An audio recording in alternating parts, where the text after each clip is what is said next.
I'm John Krakauer.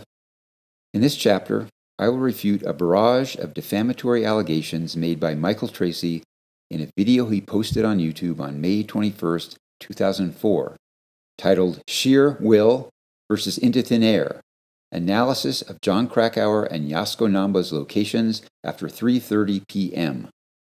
Sheer Will is a memoir written by Michael Groom, an accomplished Australian high-altitude climber who was one of the 3 guides on Rob Hall's team in 1996. His book was published in Australia in 1997. Tracy accuses me in his video of being responsible for the death of Yasuko Namba. She was a client on Rob Hall's team who became the second Japanese woman to climb the so-called 7 summits when she reached the top of Everest around 2:15 p.m. on May 10, 1996. The video's narration begins with this statement by Tracy. Quote, "In this video, we'll examine discrepancies between John Krakauer's book Into Thin Air and Michael Groom's book Sheer Will.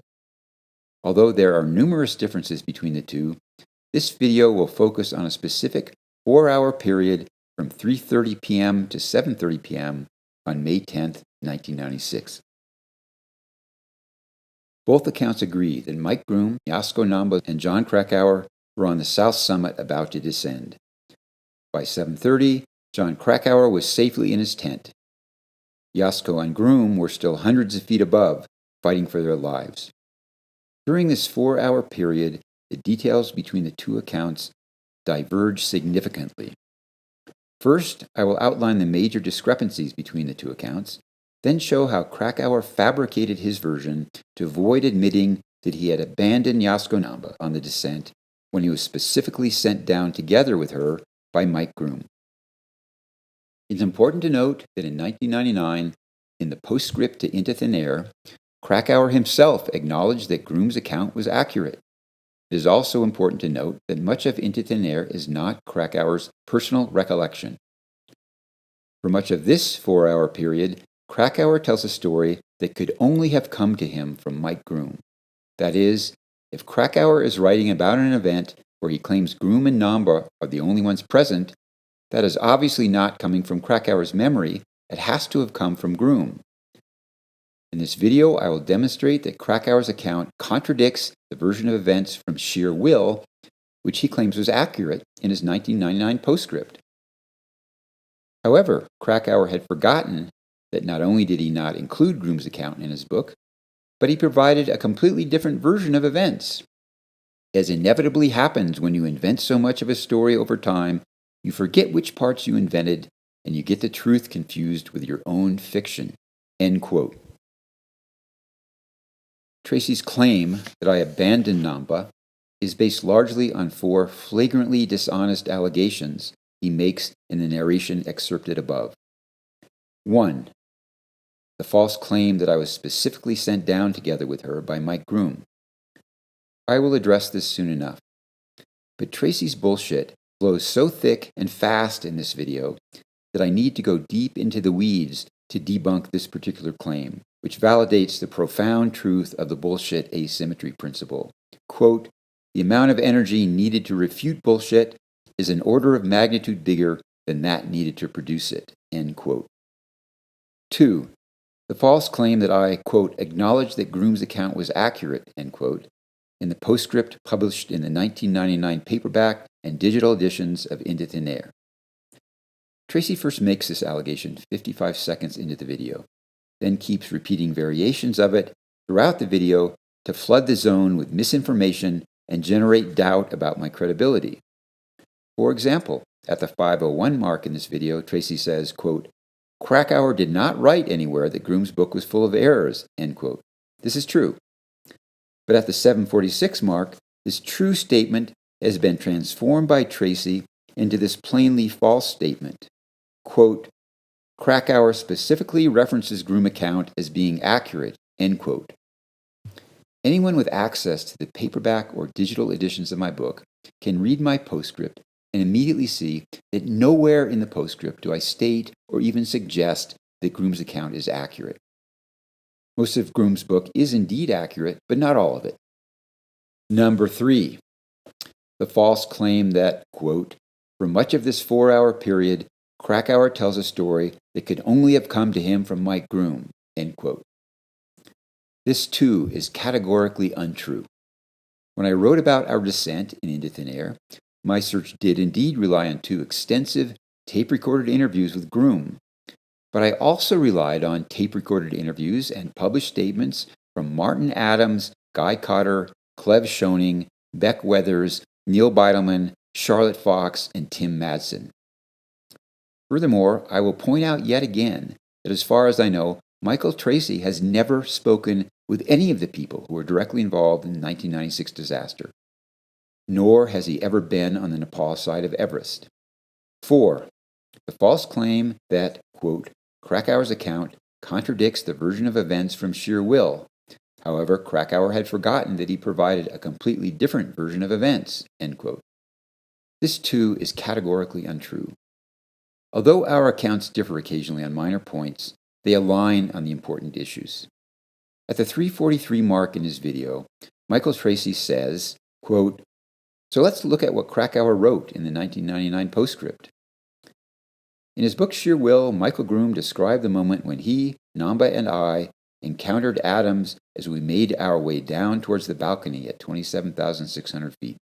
Adams, according to Groom, quote, was in an uncontrolled tumble off to our left. From where I stood, he looked out of control and in no hurry to regain it, end quote. If one compares the 1999 postscript to the text of the original 1997 edition of Into Thin Air, according to Tracy, quote, in Into Thin Air, there is no encounter where Groom and Namba and Krakauer see Adams tumble down the mountain. There couldn't be. Krakauer has him and Namba far apart at that point in time. In Into Thin Air, Adams was found off the route by Groom, but only Yasuko Namba is with him, Krakauer being well below in Krakauer's version. For Into Thin Air to not be simply an invention of Krakauer's, you have to accept that Michael Groom told John Krakauer one thing and then immediately published the exact opposite in his book. And Krakauer somehow had to not notice this, even though he clearly had read Groom's book. Krakauer did not write anywhere that Groom's book was full of errors and that it was completely different from what Groom had told him originally. This leads us to the conclusion that Michael Groom told John Krakauer the exact same thing he would write in his book, and Krakauer simply invented his own version. Krakauer essentially confirms this when he quotes that section of Sheer Will and claims it is accurate. There is no way it is accurate if events took place the way they are described in Into Thin Air, end quote. Tracy is wrong about almost all of this, but he is correct that in the first edition of my book, which was published in April 1997, I made no mention of seeing Adams when I was descending in proximity to Groom and Namba. And that's because this information seemed insignificant compared to what happened next in my account. Not long after Groom told me to proceed down ahead of him during our descent, I was alarmed to encounter Beck Weathers waiting alone on the balcony, nearly blind and shivering uncontrollably. By 1999, however, our encounter with Martin Adams was no longer insignificant. It had become quite pertinent thanks to the controversy that erupted after the first edition of Anatoly Bukryev's book, The Climb, was published in November 1997, 7 months after the publication of Into Thin Air. Martin Adams had confirmed in a tape-recorded interview with me on July 10, 1996, that at approximately 2:45 p.m. on May 10, 1996, Bukryev, Scott Fisher's head guide, told Fisher that he would, quote, go down with Martin, end quote, when Bukryev, Fisher, Adams, and I happened to cross paths on top of the Hillary Step. At that moment, Fisher was ascending toward the summit, and Bukryev, Adams, and I, who had already summited, were waiting for the fixed ropes to clear so we could continue down to the South Col. Just minutes later, however, Bukryev rushed down alone to the South Col without waiting for Adams. And not long after that, Adams, descending alone, took a wrong turn and nearly blundered off the edge of the Kangshung face. In Bukryev's book, he denied that he told Fisher he would go down with Adams. Hence my decision to write about our encounter with Adams in my 1999 postscript, which was published as a rebuttal to falsehoods published in Bukriev's book, The Climb. 14 minutes into his video, Tracy claims that the encounter between Groom, Namba, Adams, and I could not have occurred as I described it in the postscript of my book, because I had written in chapter 14 that Namba and I were far apart when the encounter happened. This claim is obviously false if one takes the time to read the accounts of our encounter that appear in my book and Groom's book. Contrary to what Tracy claims, there are no major discrepancies between the two accounts, showing that, quote, Krakauer fabricated his version to avoid admitting that he had abandoned Yasuko Namba on the descent when he was specifically sent down together with her by Mike Groom, end quote. Below is an excerpt from chapter 14 of Into Thin Air, which, according to Tracy, proves I fabricated my account of encountering Martin Adams. To the contrary, it actually proves the accuracy of my account. In this excerpt, I wrote that I left the South Summit ahead of Groom and Yasuko Namba. In Groom's account, he wrote that Namba and I followed him off the South Summit. This is one of the details about which Groom and I disagree, because we remember it differently. But both of our accounts confirm that Groom, Namba, and I descended in close proximity to one another on the upper southeast ridge. Quote, around 3:30 p.m., I left the South Summit ahead of Mike, Yasuko, and Andy Harris, and almost immediately descended into a dense layer of clouds. At the bottom of the fixed ropes on the southeast ridge, I stopped with Mike to wait for Yasuko, who was having difficulty negotiating the fixed ropes. He attempted to call Rob on the radio, but Mike's transmitter was working only intermittently and he couldn't raise anybody. With Mike looking after Yasuko and both Rob and Andy accompanying Doug Hansen, the only other client still above us, I assumed the situation was under control. So as Yasuko caught up to us, I asked Mike's permission to continue down alone. Fine, he replied. Just don't walk off any cornices. About 4:45 p.m., when I reached the balcony, the promontory at 27,600 feet on the southeast ridge where I'd sat watching the sunrise with Ang Dorje, I was shocked to encounter Beck Weathers standing alone in the snow, shivering violently. I'd assumed that he descended to Camp 4 hours earlier. Beck, I exclaimed, what the fuck are you still doing here? Although I wrote nothing in this passage about what occurred between when I went down ahead of Namba and Groom and when I encountered Beck on the balcony, Tracy was mistaken when he assumed this meant I wasn't in close proximity to Namba and Groom. By the time I got to the bottom of the fixed ropes on the southeast ridge, where Groom and I waited for Namba, I was exhausted, severely dehydrated, and still feeling the impact of going without supplemental oxygen for at least 80 minutes above the South Summit. As a consequence, I was moving slowly.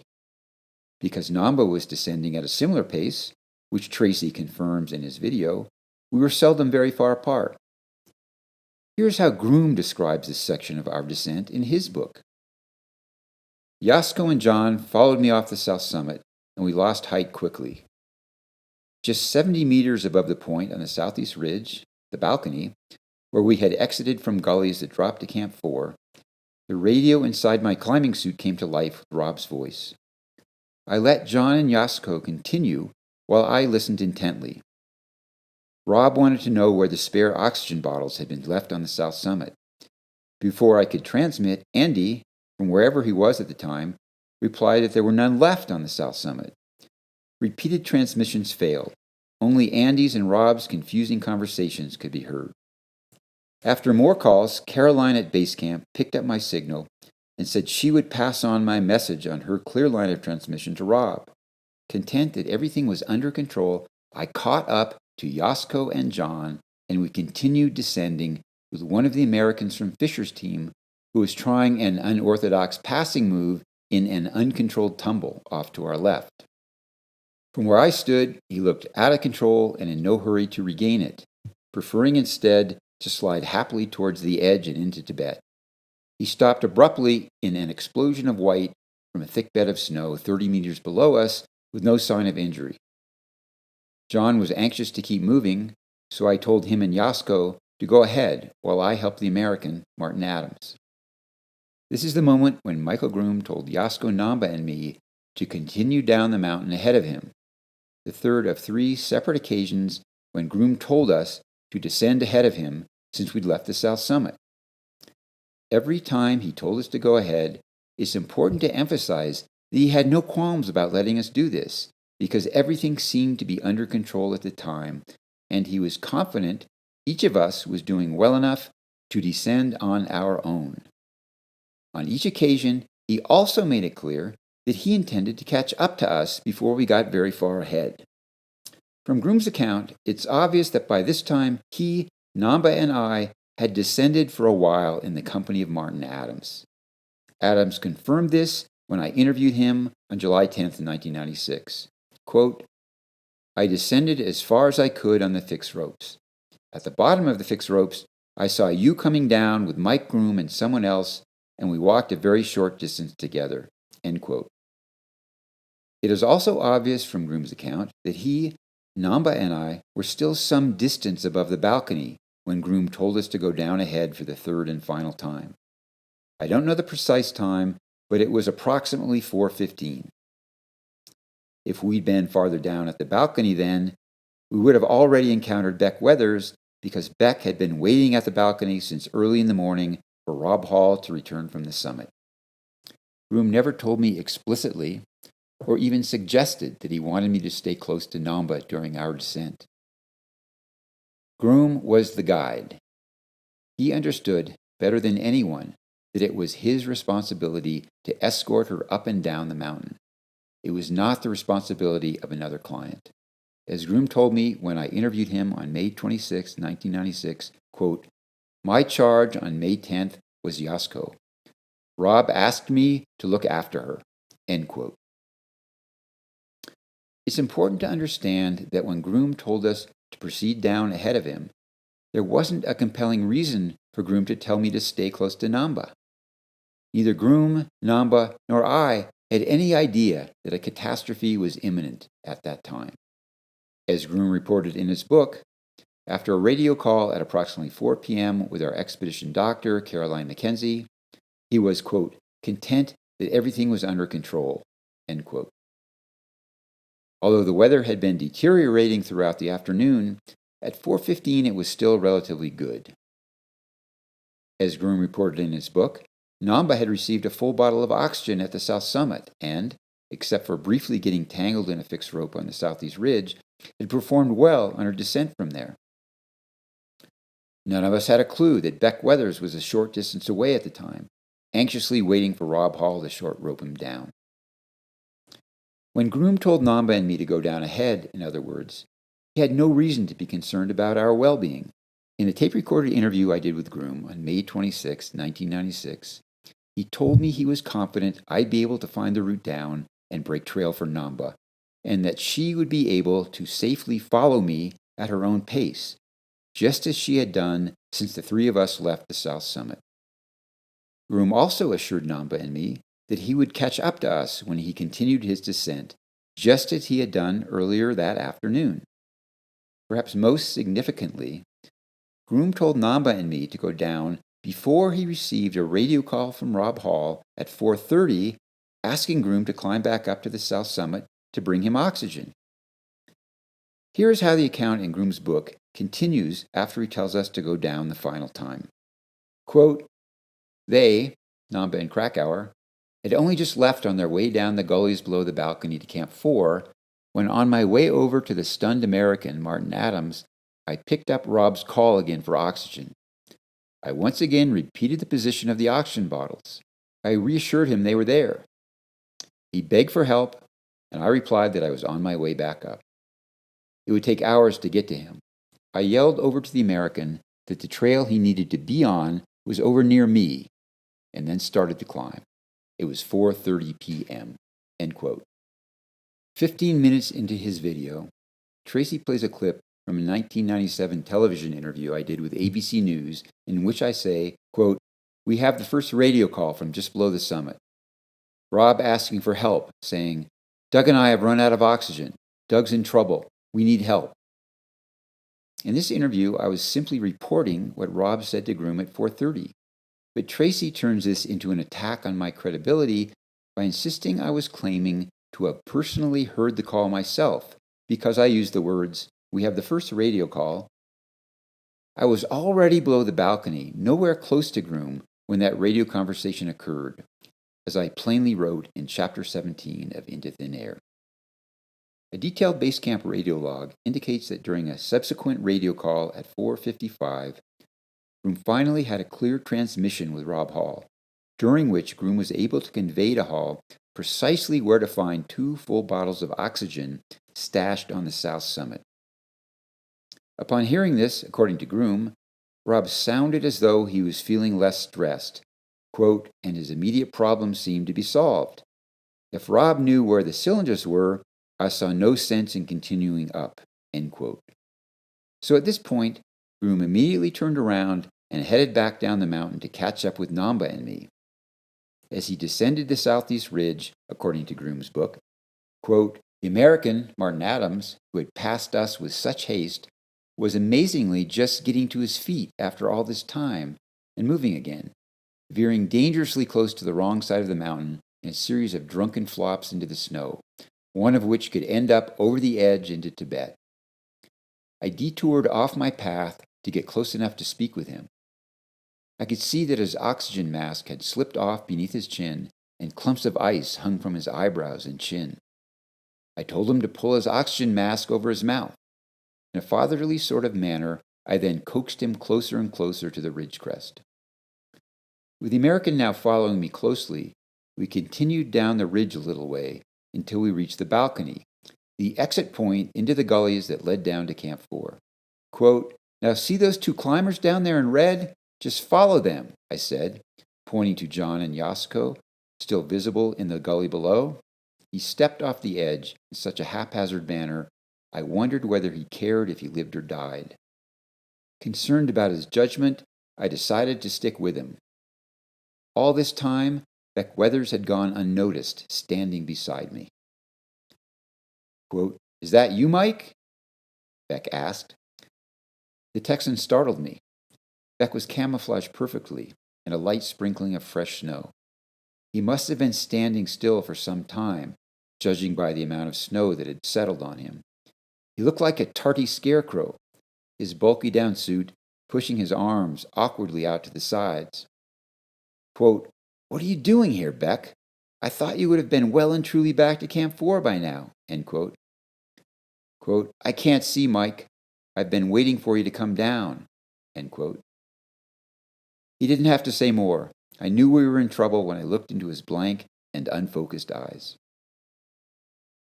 At least 45 minutes before Groom encountered Beck Weathers, based on the time of the radio calls logged by Guy Cotter, I had already run into Beck at the balcony.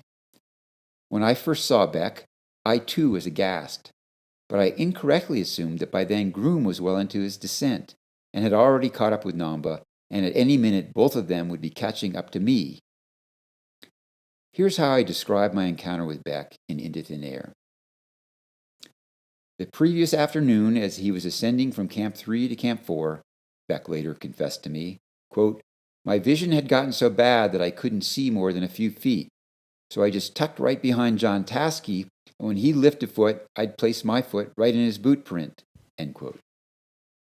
Climbing above the south col through the night, Beck managed to keep up with the group by employing the same strategy he'd used the previous afternoon, stepping in the footsteps of the person directly in front of him. But by the time he reached the balcony and the sun came up, he realized his vision was worse than ever. Quote, at that point, Beck revealed, one eye was completely blurred over, I could barely see out of the other, and I'd lost all depth perception. I felt that I couldn't see well enough to climb higher without being a danger to myself or burden to someone else, so I told Rob what was going on. End quote. Quote, sorry, pal, Rob immediately announced. You're going down. I'll send one of the Sherpas down with you. End quote. But Beck wasn't quite ready to give up his summit hopes. Quote, I explained to Rob that I thought there was a pretty good chance my vision would improve once the sun got higher and my pupils contracted. I said I wanted to wait a little while and then boogie on up after everyone else if I started seeing more clearly. End quote. Rob considered Beck's proposal, then decreed, quote, okay, fair enough. I'll give you half an hour to find out, but I can't have you going down to Camp 4 on your own. If your vision isn't better in 30 minutes, I want you to stay here so I know exactly where you are until I come back from the summit. Then we can go down together. I'm very serious about this. Either you go down right now, or you promise me you'll sit right here until I return." End quote. Quote, "So I cross my heart and hope to die," Beck told me good-naturedly as we stood in the blowing snow and waning light, "and I've kept my word, which is why I'm still standing here." End quote. Now, however, it was getting dark and conditions were turning grim. "Come down with me," I implored. "It will be at least another 2 or 3 hours before Rob shows up. I'll be your eyes. I'll get you down. No problem." Beck was nearly persuaded to descend with me when I made the mistake of mentioning that Mike Groom was on his way down with Yasuko a few minutes behind me. In a day of many mistakes, this would turn out to be one of the larger ones. "Thanks anyway," Beck said. "I think I'll just wait for Mike. He's got a rope. He'll be able to short rope me down." "Okay, Beck," I replied. "It's your call. I guess I'll see you in camp then." Secretly, I was relieved that I wouldn't have to deal with getting Beck down the problematic slopes to come, most of which were not protected by fixed lines. Daylight was waning, the weather was worsening, and my reserves of strength were nearly gone. Yet I still didn't have any sense that calamity was around the corner. While Groom was waiting for Adams to climb back up to the ridge, he sent Namba down ahead and busied himself trying to find a camera case he'd left on the way up. As he was looking around, for the first time he noticed another person on the balcony with him, Beck Weathers. During a long tape-recorded interview I did with Beck on May 30th, 1996, he confirmed the details of our encounter, and he confirmed them again in his book, Left for Dead, which was published in April 2000. Beck explained that he'd expected Rob to appear to take him down no later than 3 o'clock, but 3 came and went, as did 4 and 5. Beck said, and I quote, "I could sense the mountain starting to put itself to bed. The light went flat. It began to get a little colder. The wind picked up. The snow began to move, and I realized I'd stayed too long at the party. I was trapped. I was beginning to lose it. Although I'd been breathing bottled oxygen and was not hypoxic, I'd been standing or sitting for 10 hours without moving much. The cold was beginning to act like an anesthetic on my mind. I hallucinated seeing people. They drifted in and out of focus. I recognize now that I was sinking, cold past shivering, overtaken by a calm apathy, unable to appreciate my peril. The water bottles inside my jacket against the skin of my chest had frozen solid. If I'd been left there, I probably would have slowly frozen to death, without even trying to stir. Then John Krakauer came along, and I collected myself. He was plainly exhausted. We spoke for a bit. John said that Rob was still up there on the ridge, at least 3 hours behind him, which meant that all deals were off. There was no way I could wait 3 more hours. On the other hand, there was also no way now for me to descend unassisted. Krakauer did the right thing. Although our guide, Mike Groom, was just 20 minutes behind him on the trail, he offered to help me down. I, in turn, was uncomfortable with inflicting myself on John. I declined with thanks, saying I'd wait for Groom. I think John heaved a little sigh of gratitude. End quote. Michael Tracy has read Left for Dead, Beck's book, so he knows that Beck has vouched for the accuracy of my account. But this contradicts Tracy's false claim about what transpired, so at the 1818 mark in his video, he tries to dismiss Beck's book by griping, quote, "Unfortunately, Beck Weathers was blind, so he couldn't really tell us anything about who was there in his book, Left for Dead. He has a completely different version than both Krakauer and Groom, but as he was unable to see, I do not consider it to be a reliable account." Before I go any further with my commentary, I should point out that 20 minutes into his video, Tracy excoriates me for writing this. Quote, "While Groom was waiting for Adams to climb back up to the ridge, he sent Namba down ahead and busied himself trying to find a camera case he left on the way up." End quote. Here's what Tracy claims in his video. Quote, "Even without reading Groom's account, a story that has Groom sending Yasuko down alone is ridiculous. A story that has Groom sending Yasuko down alone so that he can look for a camera case is even more ridiculous. In his video, however, Tracy neglects to mention that when Groom sent Yasuko Namba down ahead of him, she was doing fine and there was no apparent reason for him to be concerned about her, so stopping to search for his camera case was an entirely reasonable thing to do. Nor did Tracy mention that my statement about Groom trying to find his camera case was based on what Groom himself told me when I interviewed him on July 19, 1996. Here is an extended quote of what Groom said, which I paraphrased in my book. Quote, "I was actually waiting for Martin to come up and over the ridge so I could guide him down.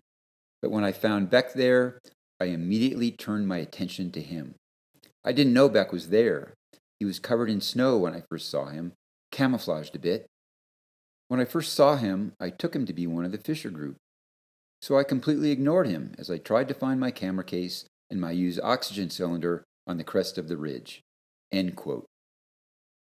As this quote indicates, Groom was sufficiently upbeat about the remainder of our descent. He not only thought it would be fine for him to search for his camera case, he thought it would be fine to look for his empty oxygen bottle while he was at it. 2 photographs provide further evidence that I did not invent this anecdote. I shot this image just after sunrise at the balcony. It shows Groom with his camera in his right hand and the gray camera case hanging on his chest. This second photo, which I shot as Groom approached the bottom of the Hillary Step with the south summit in the background, shows that the camera case is no longer on his chest. After Michael Groom told Yasuko and me to head down at approximately 4:15, I immediately began my descent, and Namba followed me soon thereafter. Groom arrived at the balcony around 5 or 5:15, whereupon he was surprised to find Beck Weathers standing next to him. After Beck told him, "I can't see Mike, I've been waiting for you to come down," according to Groom, he didn't have to say more. I knew we were in trouble when I looked into his blank and unfocused eyes. Then Groom replied, "Okay, Beck, we'll see how you go on this first bit, which is fairly easy. I have a rope if you can't manage. Follow me if you can." Within the first few meters, I knew I had a difficult task on my hands to get us both down alive, as Beck fell over twice on easy ground. I pulled a rope from my pack and hastily tied it to Beck's harness, because from here on, the gully became much steeper and more difficult to negotiate. When I interviewed Groom on May 26, 1996, he said, quote, "Beck certainly needed a rope. I think if he'd gone down with you, you would have lost him. He was so hopelessly blind that I don't know how many times I had to catch him on the rope. Every 10 meters, it was a step into thin air. I was worried he was going to pull me off. I had to make sure I had a good ice axe belay and that all my points were clean and sticking into something solid. Yeah, I had to not only be his eyes, go right, step here, step there, but also watch my own step at the same time. It was bloody nerve-wracking." End quote. Groom told me that while he was struggling to short rope Beck down, he could see Yasuko and me descending far below. Quote, "You stayed in sight for a good hour. You were probably down about 100 meters from us, and Yasuko was about 50 meters behind you. I remember this because both of you had red North Face suits on. You obviously made better progress than Yasuko. The first part, down from the balcony, was fairly straightforward. You could basically sit in the snow and slide, which is what I think Yasuko did. Then you got down to the rock slabs, and I think that's when you made some ground on Yasuko. Yasuko was very self-contained at that point and capable of handling all the difficulties. It's just that when her oxygen ran out at the bottom of the gully, on much easier ground where you could actually stand and walk, she really went to pieces. And Beck did too." End quote. From Groom's comments above, it's obvious he was unconcerned that I was well ahead of Namba at this point. Based on what Groom said when he told Namba and me to go down ahead of him, I believe that my role was to find a safe route down to the South Col and break trail ahead of Namba, so that's what I did. Furthermore, because I had no way of knowing that it would be so difficult for Groom to short rope Beck down, I assumed that Groom and Beck would catch up to Namba soon after they started down, and then catch up to me. Unfortunately, after Groom saw Namba and me descending below him, things went sideways in a hurry. Several hundred feet below the balcony, the terrain became more problematic, forcing me to zig and zag through outcroppings of shattered rock covered with fresh snow. Descending this confusing, unstable ground in my diminished condition, while trying to find the route down, demanded total concentration, which was growing increasingly difficult. The wind and snowfall had erased every trace of those who'd preceded me down. I was terrified that I might go the wrong way and not only put myself in mortal danger, but inadvertently lead the climbers coming down after me to their doom too. In 1993, Michael Groom's partner, Lobsang Tsering Bucha, a skilled Himalayan climber who was a nephew of Tenzing Norgay's, had taken a wrong turn while descending below the balcony and fallen to his death. Because short roping Beck down turned out to be so fraught, Groom didn't catch up to Namba until after she'd run out of oxygen and collapsed while descending the lowest fixed rope above the South Col. And Groom never caught up to me at all. In my book, I described who was behind me around this time as I was descending, based on interviews I did after the disaster. Quote, one by one, following the tracks I'd made 15 or 20 minutes earlier, Beidelman and the remainder of Fisher's clients filed down through the worsening blizzard. Adams was behind me, ahead of the others. Then came Namba, Groom, and Weathers, Schoening and Gamelgard, Beidelman, and finally Pittman, Fox, and Madsen. Some 27 minutes into his video, Tracy makes the bizarre assertion that when I included this brief passage in Into Thin Air, I was claiming to have personally witnessed, quote, all the other climbers behind Namba in what was a worsening storm. None of them would report seeing Namba until much later. More curious is that at this point in time, Krakauer has memorized the climbing colors of all the climbers and can make out who is who from hundreds of feet away and keep it all in his memory with perfect recollection. And yet an hour later, Krakauer will confuse Martin Adams with Andy Harris when he is standing right in front of Krakauer talking to him. Of course Krakauer didn't see that procession of climbers. He made it all up out of thin air. The only climber he could have seen was Yasuko Namba, because she was right next to him. End quote. Obviously, I could not and did not write the passage excerpted above based on what I personally saw, because I was never in a place where I could have seen any of it, nor did I ever suggest I saw it. I wrote this passage long after the fact, relying on what I learned from interviewing Michael Groom, Beck Weathers, Clef Schoening, Neil Beidelman, Sandy Pittman, Charlotte Fox, and Tim Madsen. And I did not see Namba because she had never been next to me, or even within a few minutes of me since I'd started down from the balcony more than 2 hours earlier. Here's what Groom wrote in his book about this stage of his descent with Beck Weathers. Quote, for hours I shouted my instructions to Beck as we weaved our way down through the endless rock and ice gullies. It was just on dark when we stumbled thankfully onto the easy snow slopes that led to Camp 4. But they were still steep enough for Beck to sit and slide while I lowered him. I stopped for a few seconds to get a bearing on Camp 4. We now looked across to it rather than down on top of it. Under normal conditions, it would have taken half an hour, but for us it would be at least an hour. Here, a few members of the Fisher group caught up with us, the only one I knew being Neil Beidelman. By now, Beck was exhausted. It was still snowing, and in the last few minutes of light, I got my visual direction on Camp 4. If we kept our bearing, we would walk straight into it. But the distractions were many, as I shouldered a good deal of Beck's weight to try to make any sort of progress. The falling snow now had a sting to it, brought about by a steadily increasing wind, and with Beck's regular requests for a rest, I soon lost any sense of Camp 4's position. A few meters farther on, we came across Yasuko sitting in the snow. Neil had found her first and was removing her oxygen mask as her supply, like ours, had run out. No amount of persuasion could convince her that she had run out, as she persisted in putting her mask back on, which only suffocated her more.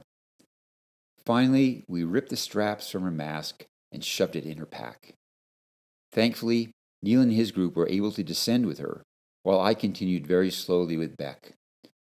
Visibility was now down to a few meters as high winds lashed the upper slopes of Everest, and with it came the energy-sapping cold. I was afraid we would lose sight of the others. "Come on, Beck, we have to keep up with the others," I yelled. "Mike, I need to rest, just a short rest," he begged. I relented, silently cursing with every second that passed. Beck was going nowhere without a rest. Meanwhile, the others were moving farther away from us. Quickly, the situation became critical.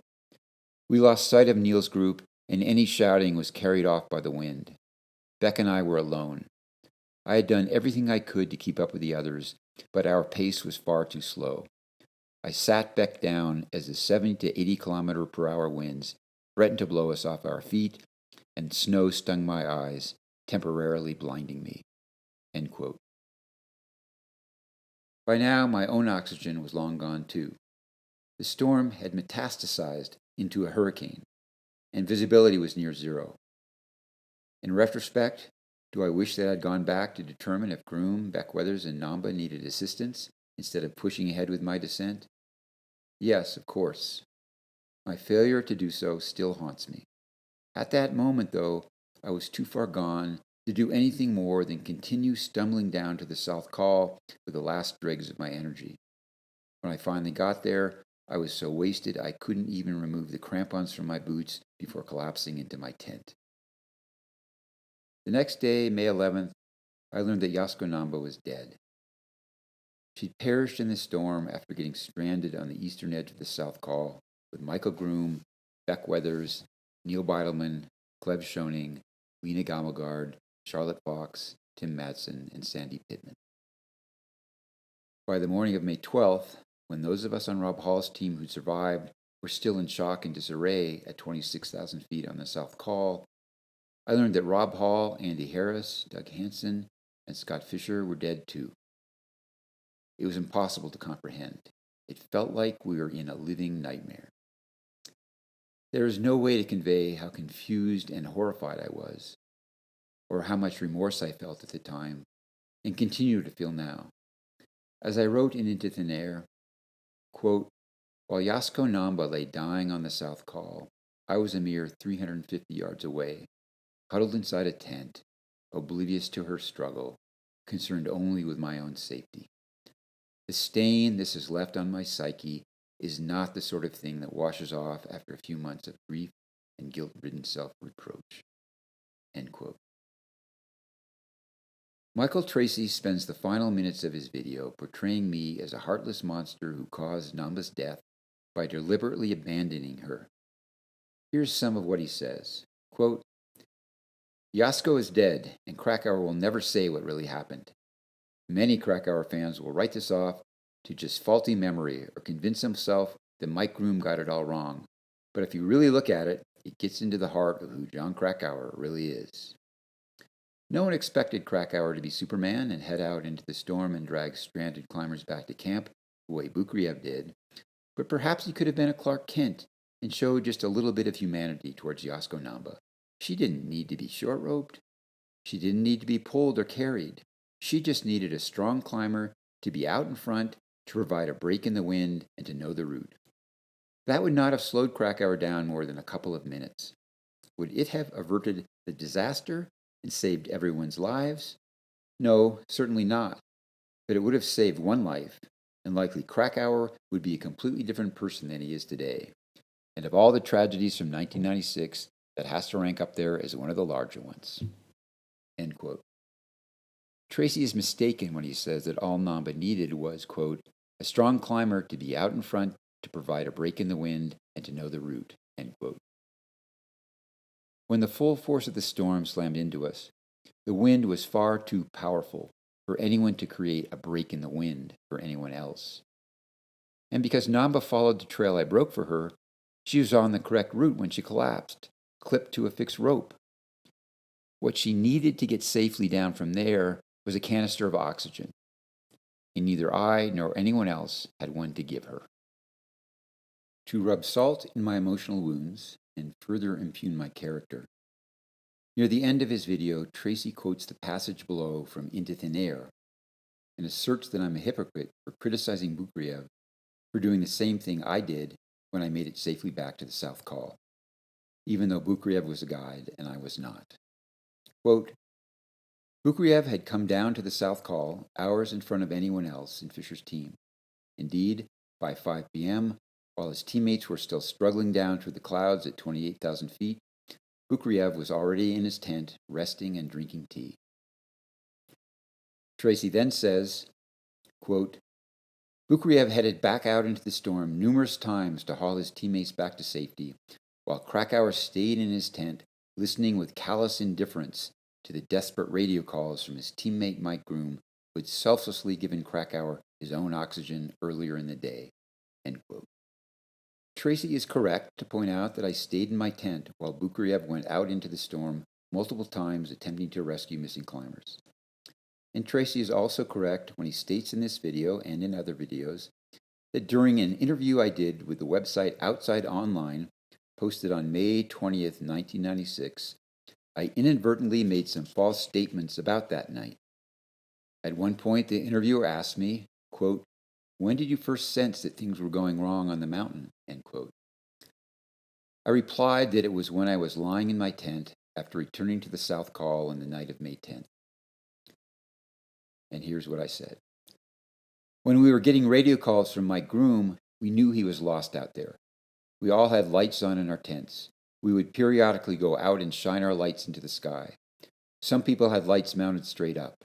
We'd bang pots and pans. None of that had any effect. The sound was lost. You couldn't talk from one tent to the next. It was real chaotic at Camp 4. Afterwards, partly because 2 of our 3 guides were dead or on their way, they weren't with us. The 3rd guide was lost. Neil and Scott were both gone.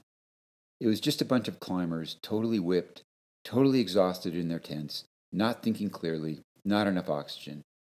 We all could have done more in retrospect. Why didn't I go out with Stuart, one of our guys, and look for Yasuko and Beck? Well, because Stuart was doing it, and at the time, I was just trying to get through the night. End quote. This interview took place on the day after I returned home from Everest.